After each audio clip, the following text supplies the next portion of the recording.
Hello namaste వణకం సస్యకాల ఆదాబ్ welcome to my channel cookery pots. నేను మీ హారిక. ఇవాళ నేను మీకు చాక్లెట్ కేక్ ఎలా తయారు చేసుకోవాలో చూపిస్తున్నానండి. దీనికి నేను ఒక 1 కప్ మైదా తీసుకొని ఒక వెడల్పాటి బౌల్లో వేసుకున్నాను అనమాట. నెక్స్ట్ ఒక 1/2 కప్ పౌడర్ షుగర్ వేసుకున్నాను. షుగర్ నేను తక్కువనే వేసుకుంటానండి, ఎందుకంటే నాకు స్వీట్ తక్కువనే ఇష్టం కాబట్టి.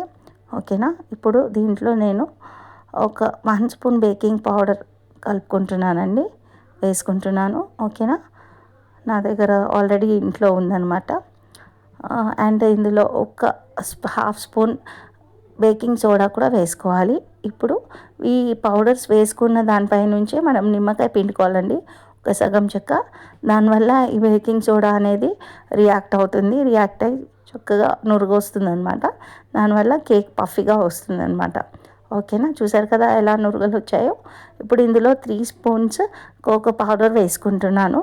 నేను చాక్లెట్ కేక్ చేస్తున్నాను కాబట్టి. అండ్ 2 ఎగ్స్ ఇలా బీట్ చేసి వేసుకుంటున్నానండి ఇందులో. ఓకేనా. 2 ఎగ్స్ వేసుకుంటున్నాను. ఈ బీట్ చేసుకున్న ఎగ్స్ ఇందులో వేసేయాలి. నెక్స్ట్ మనం ఇందులో ఒక కప్, చిన్న టీ కప్ అంతా ఆయిల్ వేసుకోవాలి. ఫ్లేవర్ ఏమీ లేని ఆయిల్ అనమాట, స్మెల్ లేని ప్లెయిన్ ఆయిల్. అండ్ ఇందులో నట్మెగ్ తీసుకున్నాను, ఇలా గ్రేట్ చేసి వేసుకుంటున్నానండి. ఇది ఆప్షనల్, ఒకవేళ మీకు వద్దనుకోకపోతే వేసుకోవచ్చు. ఇందులో 1/2 స్పూన్ వెనిలా ఎసెన్స్ కూడా వేసుకున్నానండి నేను. అండ్ కాచి చల్లార్చిన పాలు 1 కప్పు వేసుకుంటున్నాను, చిన్న కప్ తోటి.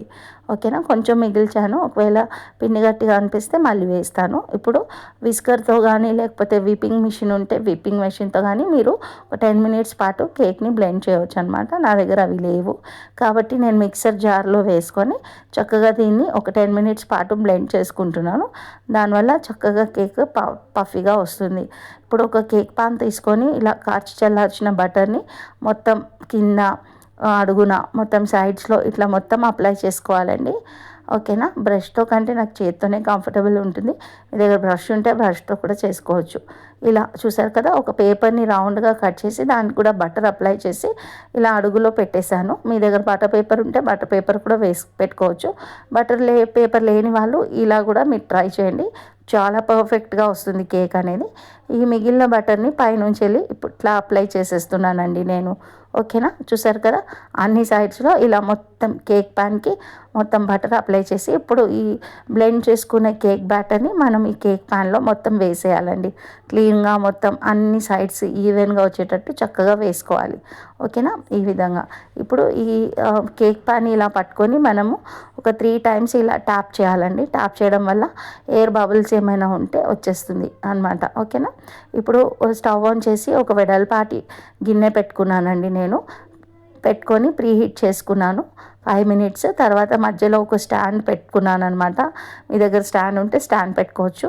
నేను దీన్ని స్టీల్ది స్టాండ్ పెట్టుకున్నాను అనమాట. ఓకేనా. దీంట్లో ఇప్పుడు ఈ కేక్ ప్యాన్ని మనం ఇలా మధ్యలో ప్లేస్ చేసేసుకొని మధ్యలోకి వచ్చేటట్టు పెట్టేసుకొని ఒక 40 మినిట్స్ పాటు బేక్ చేసుకోవాలండి. మీ దగ్గర ఒకవేళ ఓవెన్ ఉంటే 120 డిగ్రీ సెంటీగ్రేడ్లో బేక్ చేసుకోవచ్చు. ఓకే. నేనైతే స్టవ్ మీద చేస్తున్నాను ప్రస్తుతానికి, మా ఇంట్లో ఓవెన్ ఉన్నా కానీ. ఓకేనా. ఇప్పుడు ఫస్ట్ ఒక 20 మినిట్స్ మీడియం ఫ్లేమ్లో పెట్టుకోవాలి. ఇప్పుడు మధ్యలో ఇలా టూత్పిక్ పెట్టి చెక్ చేస్తూ ఉండాలి కేక్ అయిందా లేదా. యాక్చువల్గా అయితే 45 మినిట్స్ కంపల్సరీ పడుతుందండి కేక్ అవ్వడానికి. చూసారు కదా, 45 మినిట్స్ తర్వాత చెక్ చేస్తే ఇలా క్లీన్గా వచ్చింది స్టిక్, అప్పుడు కేక్ రెడీ అయిపోయిందని అర్థము. ఓకేనా. చూసారు కదా, ఇప్పుడు ఈ కేక్ని మొత్తం మనం కంప్లీట్గా చల్లారిపోయే వరకు వదిలేసేయాలన్నమాట. కేక్ చల్లారిపోయిందండి. ఇప్పుడు మనం దీన్ని డీమౌల్డ్ చేద్దాము. ఒక నైఫ్ తీసుకొని సైడ్స్లో ఇలా అంతా కట్ చేస్తే మనకి కేక్ అనేది ఈజీగా వచ్చేస్తుంది. సైడ్స్లో ఏమైనా స్టిక్ అయి ఉంటే మనం ఒకసారి ఇలా నైఫ్తో కట్ చేసామనుకోండి, ఈజీగా డీమౌల్ట్ అయిపోతుంది. నేను ఇలా కేక్ది ట్రే రెడీ చేసి పెట్టుకున్నాను. దానిపైన ఇలా ఉల్టా తిప్పగానే కేక్ ఈజీగానే వచ్చేసింది. చూసారు కదా, నేను నార్మల్ పేపరే వాడాను, బటర్ పేపర్ కూడా వాడలేదు. కానీ కేక్ ఎంత ఈజీగా మౌల్డ్ అయిపోయిందో. చూసారు కదా. ఇప్పుడు దీన్ని టర్న్ చేసేసి పైన ఉన్న ఎక్స్ట్రా లేయర్ని మనము ఒక నైఫ్ సహాయంతో ఈవెన్గా కట్ చేసుకోవాలండి. ఎందుకంటే ఇలా బల్జీగా ఉంటే బాగుండదు కదా కేక్ డెకరేట్ చేసేటప్పుడు. కాబట్టి ఈ ఎక్స్ట్రా పీస్ అనేది కట్ చేసేసుకోవాలి. నేను 3 స్పూన్స్ విప్పింగ్ పౌడర్లో ఒక 1 స్పూన్ కోకో పౌడర్ వేసుకొని ఇలా విప్పింగ్ క్రీమ్ తయారు చేసుకున్నానండి. ఇప్పుడు దీన్ని నేను పైనుంచి వెళ్ళి వేసి డెకరేట్ చేస్తున్నాను. ఎందుకంటే నాకు క్రీమ్ ఎక్కువగా ఇష్టం ఉండదండి. కాబట్టి నేను ఒక చిన్న ప్లెయిన్ సింగిల్ లేయర్ మాత్రమే వేసుకుంటున్నాను. ఒకవేళ మీకు కేక్ ఎక్కువ క్రీమ్ ఇష్టం అనుకుంటే మీరు చాలా ఎక్కువ వేసి కూడా మీరు డెకరేట్ చేసుకోవచ్చు. మీ దగ్గర కోన్ ఏమైనా ఫెసిలిటీ ఉంటే కోన్తో కూడా మీరు చక్కగా మీరు డెకరేట్ చేసుకోవచ్చు అనమాట కేక్ని. డిజైన్స్లో నాకు అవసరం లేదనిపించింది, ఎందుకంటే ఇంట్లో తినడానికే కాబట్టి. అండ్ క్రీమ్ కన్సిస్టెన్సీ ఎక్కువ ఉన్నా కానీ నాకు నచ్చదు. కాబట్టి నేను ఒకటే లేయర్ లాగా ఇలా విప్పింగ్ క్రీమ్ వేసుకున్నాను లైట్గా. ఓకేనా. నెక్స్ట్ టైం మీకు వేరే కేక్ కూడా చేసి చూపిస్తాను అట్లా హెవీగా. ఓకేనా అండి. ఇప్పుడు నేను ఈ కేక్ చూసారా మొత్తం ఈ క్రీమ్ తోటి రెడీ అయిపోయింది. ఇంట్లో ఆల్రెడీ ఇలా బాల్స్ ఉండేయండి కేక్ మీద డెకరేట్ చేయడానికి, దాంతో నేను డెకరేట్ చేస్తున్నాను. ఇవాళ మా అక్క బర్త్డే, దీన్ని నేను మా అక్కతోటి కట్ చేయిస్తాను అనమాట. ఓకేనా.